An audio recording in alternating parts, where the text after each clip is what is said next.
Late Thursday afternoon, the top Republican and top Democrat on the Government Oversight Committee sent a letter to the Office of Government Ethics. And this is really interesting, Elaine. They called on government ethics officials to determine whether Conway should be disciplined. And they said normally Conway's boss would have the final say, but in this case, that's the president. And they noted in this letter that he has a conflict of interest because Conway was hawking his daughter's products. So then how might that issue be resolved potentially, Nancy?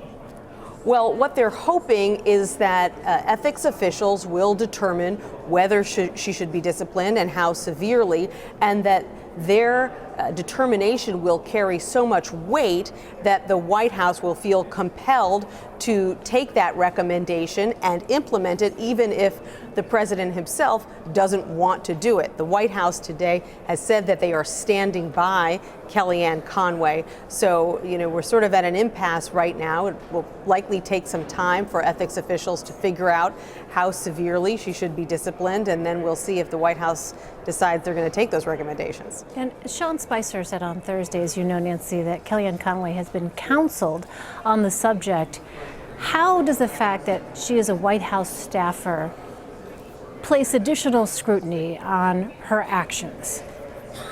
I think the additional scrutiny comes from the fact that this is not the first time that she has said something that has drawn unwanted scrutiny. It was just a few days ago, in fact, that she repeatedly said that there was this massacre that took place in Kentucky that justified the president's desire for a travel ban from certain countries. Now, after she was presented with the fact that this massacre never happened, she said, well, I misspoke, I'm terribly sorry about it, but she had actually said it several times. And so it adds to a perception that she is not always bringing the facts to the American people, or in this case, that she was representing the interests of the Trump family rather than the interests of the Trump administration.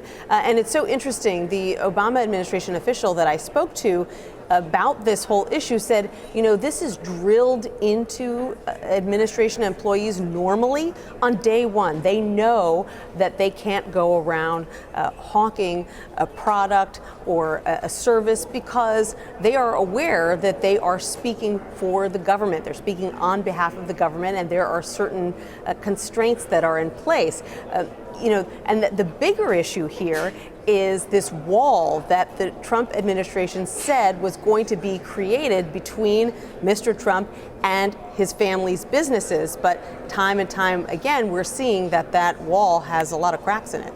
And Nancy, as we heard in your piece, the Office of Government Ethics says it's receiving an extraordinary volume of contacts about recent events. I wonder how you think this is perhaps feeding into both sides' bases at this point. Well, the Office of Government Ethics has been pretty hard on the president from the beginning, so it's not surprising that they would weigh in, even though they pointed out that they would not be the ones typically to impose any kind of punishment on an employee for breaking the rules. That would be up to the relevant agency in which that employee works. Now they're being sort of called into service to help make that determination. But beyond that, what's really interesting here on Capitol Hill is that you've got a Republican chair of the Government Oversight Committee who was very assiduous about going after what he saw as ethics problems in the Obama administration. Now that there is a Republican administration, he has been pretty gentle with President Trump, when it comes to his businesses and the attempts that he made to separate himself from his businesses.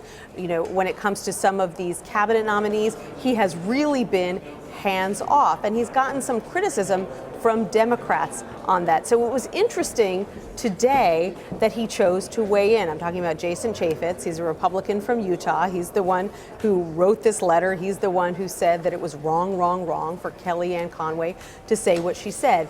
He weighed in with those comments, but only after the White House itself, in the form of Press Secretary Sean Spicer, came out and said, yes, that Kellyanne Conway was being counseled for what she said. So it wasn't until the White House acknowledged that it was wrong that Chaffetz himself came out and said the same thing. Interesting timing there. All right, Nancy Cordes, thank you so much, Nancy.